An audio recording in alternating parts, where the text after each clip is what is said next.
persembunyi dari tentara Amerika, Belanda, dan Inggris. Dan lubang Jepang ini sudah direnovasi. Yang tadinya tinggi lubang Jepang original hanya 1 meter 60, 1 meter 50, hanya untuk ukuran Asia. Sementara mereka bertahan dari tentara Amerika, Belanda, Inggris yang jauh rata-rata daripada orang kita. Kita lihat original. Negara Hiroshima, negara Jepang Hiroshima dan Nagasaki dibom atom tanggal berapa? Aduh. Ayo. Ingat? Tanggal 6 Agustus sama tanggal 9 Agustus Hiroshima Nagasaki dibom sekutu. Lubang inilah yang dijadikan oleh Jepang sebagai lorong untuk harakiri. Tahu harakiri? Bunuh diri. Jepang gunakan lubang ini untuk bunuh diri di saat negara Jepang kalah. Jadi Jepang itu memiliki pasukan kamikaze atau berani mati. Mereka tidak baik, mereka tidak mau untuk menyerang. Mereka bunuh diri melalui lubang ini. Dan ini juga digunakan sebagai lorong pembantaian massal. Saat negara Jepang kalah, seluruh pekerja nenek moyang kita dahulunya dieksekusi atau dibunuh mati oleh Jepang supaya tidak ada saksi hidup pembuatan lubang Jepang. Paham? Kita lanjut, kita arah kanan. Di dalam lubang Jepang ada 42 simpang. Apa ini tuh? Kaliannya itu. Di dalam lubang Jepang ada 42 simpang utama, 6 ruang amunisi yang baru kita lewati. Ke kiri om sana masih ada 72 kamar-kamar yang tadinya tembus ke bawah Jam Gadang, ke Beteng Furdeko, ke Bukit Cangang, dan ke Triarga, dengan total panjang lubang Jepang yang pernah diketemukan di dalam kota Bukit Tinggi, dalam kota 5,5 km. 42 simpang utama, kita baru lewat satu simpang pertama. Rumusan nenek moyang kita bekerja di lubang Jepang ini bekerja siang dan malam. Kebanyakan pekerja di dalam sini meninggal bukan dibunuh oleh Jepang, tapi mereka mati kelaparan. Karena asupan gizi yang mereka terima dengan kalori yang mereka keluarkan tidak seimbang. Bagi para pekerja rumusan nenek moyang kita yang dibunuh oleh Jepang bukan dikubur secara layak, tapi di dalam lubang Jepang ini bahkan mereka menggunakan nenek moyang itu sebagai pekerja layaknya penduduk seperti sekarang, mati meninggal tapi mereka dibuang, dihanyutkan ke lorong pembuangan mayat yang ada di dapur eksekusi. Ini dapur yang akan kita tuju nanti bukan dapur masak tapi dapur pembantaian. Kita sama-sama menjaga etika, jangan meludah sembarangan. Oke? Oke. Oh.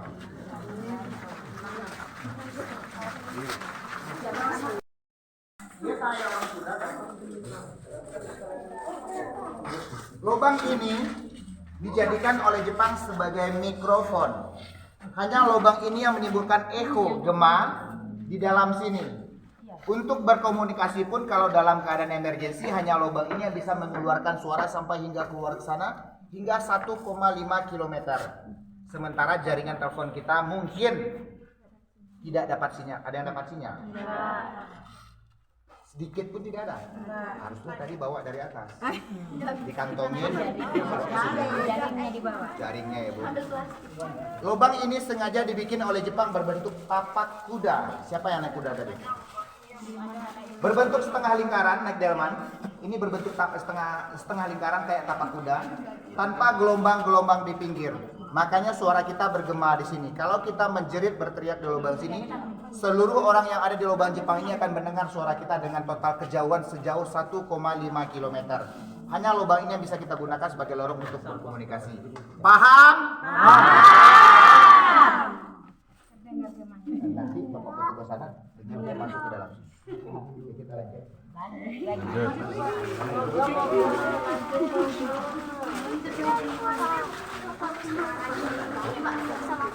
Iya, sini. Sini aja.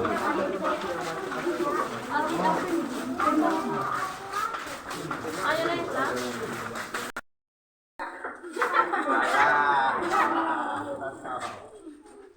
Jadi kita udah lewati 1 lorong, 2, 3, 4 lorong yang tadinya dijadikan sebagai barak militer atau bekas kamar tidur tentara Jepang di masa penjajahan dahulunya. Bahkan yang bekerja di lubang Jepang bukan hanya laki-laki yang dijadikan romusa, tapi Jepang juga mempekerjakan wanita yang dijadikan budak pelacur atau jugon yonfu atau geisha. Ingat, geisha adalah wanita penghibur oleh Jepang dahulunya. Mereka pekerjakan Nama anak Geisha. ya, jangan dikasih nama anak geisha. Penyanyi Karena geisha pelacur itu. Bu. Itu bahasa Jepangnya artinya pelacur. Jadi Jepang dahulunya menggunakan menyiksa nenek moyang kita di 4 lorong ini sebagai barak militer atau kamar tidur. Yang kedua yang tidak boleh dilewati seperti Om bilang tadi adalah lorong di ujung sana yang tembusnya ke jurang. Ya ini jauh lebih dalam, 110 meter jurang. Yang tadi 70, yang ini 110. Dengan kemiringan 90 derajat. Kecil kemungkinan yang bernyawa kalau jatuh dari sini untuk selamat di bawah sana, karena di bawah sana batu karang dan batu cadas. Dan nenek moyang kita dahulunya bekerja di sini tidak ingin mati secara sia-sia, makanya mereka bekerja di sini. Bahkan mereka itu di saat akhir riwayat mereka mati dibunuh oleh Jepang semuanya. Semua pekerja yang telah masuk ke dalam lubang Jepang tidak pernah ada yang selamat.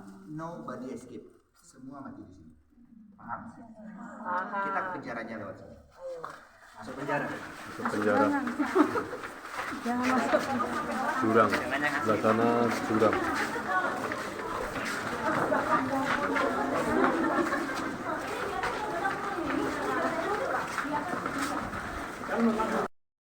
Tanah atasnya, nampak kristalnya?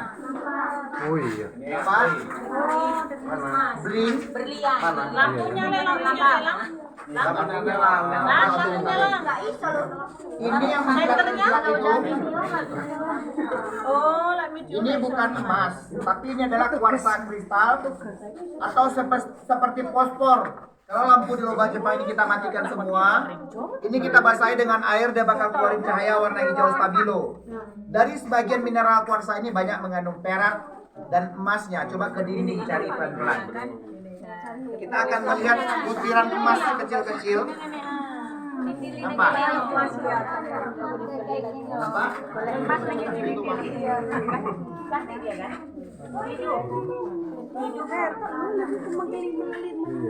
Wes urung. Sampun.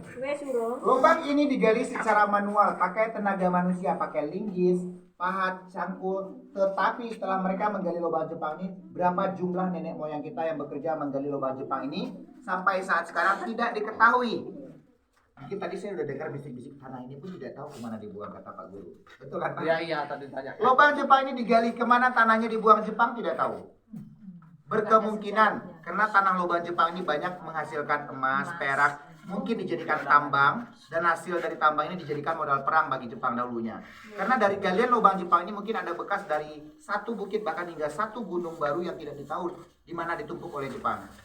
Di masa penjajahan dahulunya Jepang menggali lubang Jepang ini, mereka gunakanlah obor untuk penghangat di dalam sini dan juga untuk penerang di dalam sini. Jadi mereka bisa bertahan selama hampir 2 tahun 8 bulan tanpa kekurangan oksigen dan tanpa kedinginan. Karena mereka pakai api dahulunya. Oke, kita lanjut ke depan. Silakan.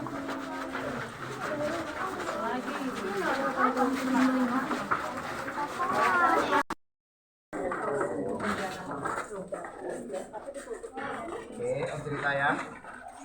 Penjara di depan kita ini saat sekarang digunakan bagi Jepang sebagai ruang penyiksaan untuk Romusa, non aktif bekerja. Bagi yang malas-malasan, bagi yang tidak mau bekerja, bahkan hingga melawan kepada Jepang, Jepang akan menyiksa di penjara ini. Dahulu penjara bukan seperti ini. Dahulu teralinya ini terbuat dari rotan. Karena udara di sini lembab, akhirnya pelapukan cepat digantilah pakai besi saat sekarang. Jepang menyiksa orang Indonesia di sini. Setelah mereka siksa di penjara, udah dipastikan mereka tersiksa. Dapur yang ada di sinilah dijadikan sebagai dapur kamuflase atau dapur tipuan, dapur pembantaian. Jepang membunuh orang Indonesia, bahkan hingga memotong jasad Romusa dan Kasadayana masuk di dia. Mohon. Awewe masuk di Awewe. Oh, malah berhenti di tengah jalan. Awewe masuk, awewe. Nggak muat semua masuk.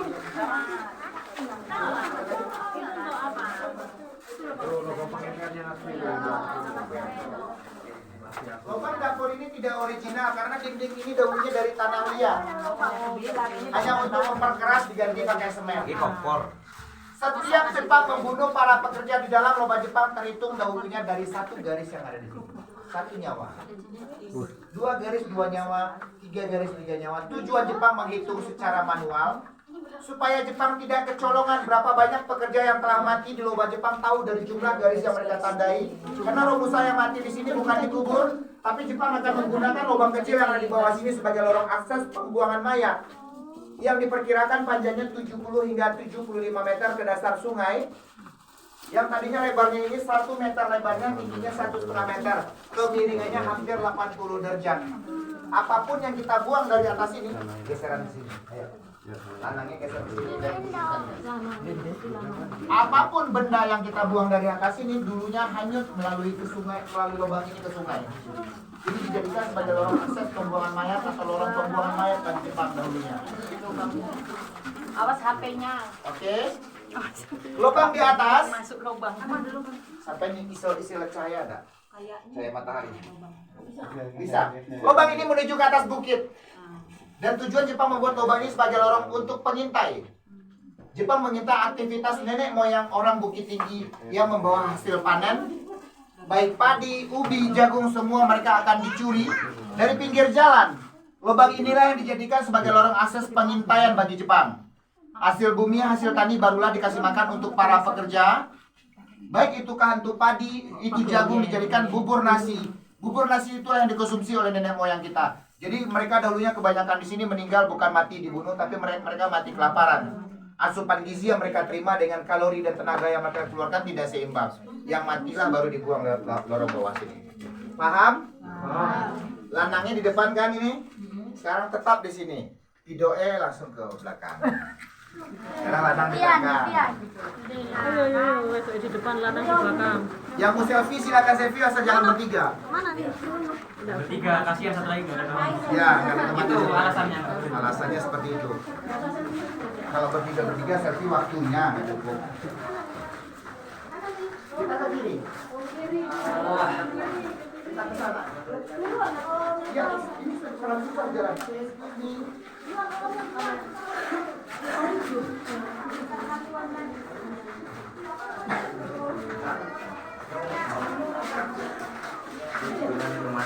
Berapa ribu orang yang Yang tadi ini berarti nyawa ya? Iya. Nyawa. Nggak terhitung nanti. Ini adalah coret-coretan hitungan untuk satu coretan ini 1 nyawa. Berarti udah ada berapa ribu nyawa sih?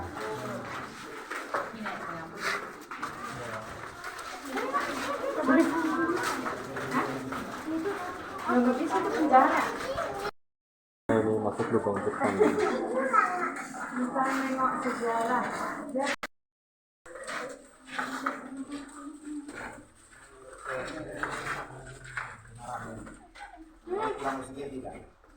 Lubang ini tembus ke jurang sedalam 20 meter jurang. Di dasar jurang baru ketemu jalan raya yang dipergunakan oleh Jepang dahulunya sebagai lorong akses, sebagai pintu penyergapan.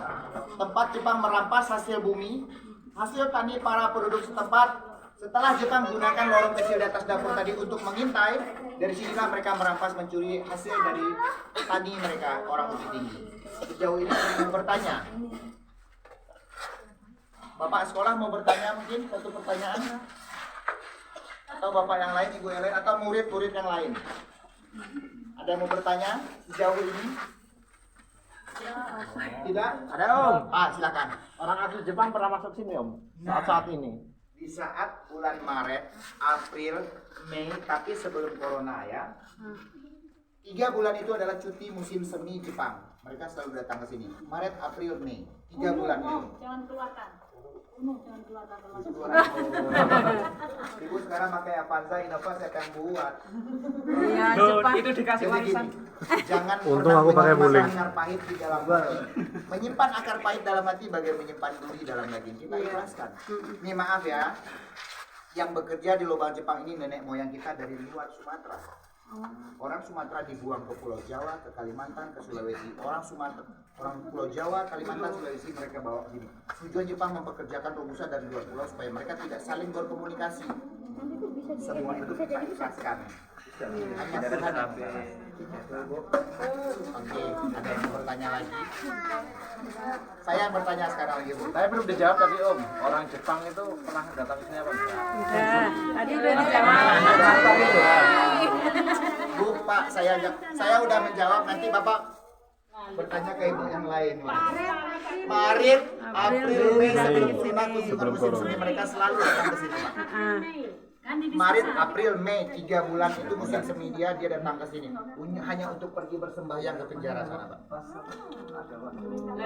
Mungkin minta maaf. Sayangnya sejarah di dalam buku mata pelajaran kita sekarang dihilangkan. Iya.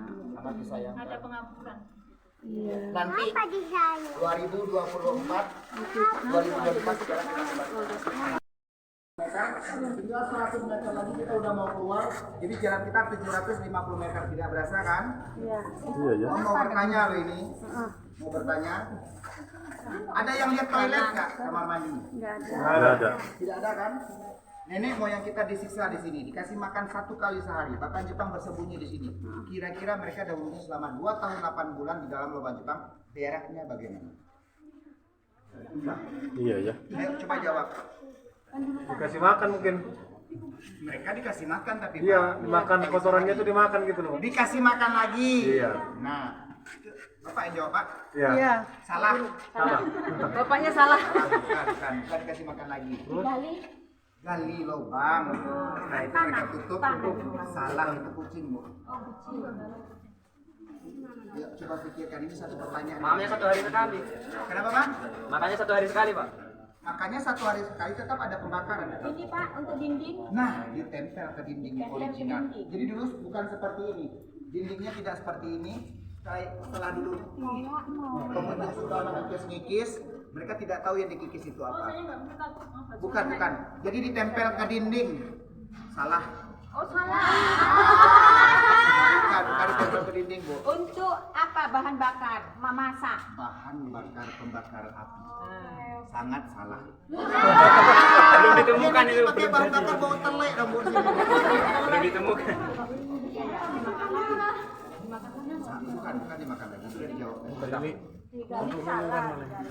Tahu apa tidak? Enggak. Om kasih tahu. Iya. Tidak tahu mereka berak bagaimana? Jongkok. Iya. Tahu.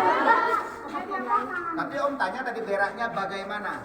Oh, jauh. Jongkok. Alah. Yang mau berjaga bisa di sini. Ada banyak ribuan nomor pagelaran di sebelah kanan, tapi diuruskan semua oleh pengunjung yang berpasangan. Ini diurungkan semua. Sejauh ini saya minta maaf kalau ada kata-kata saya untuk sejarah lubang Jepang. Setelah ini saya bakal sejarah lagi Ngaresiano di atas. Untuk biaya pemandu tadi nanti dikutip di video sini. Satu anaknya 10.000. Yang dewasa tetap seperti di atas 15.000. Untuk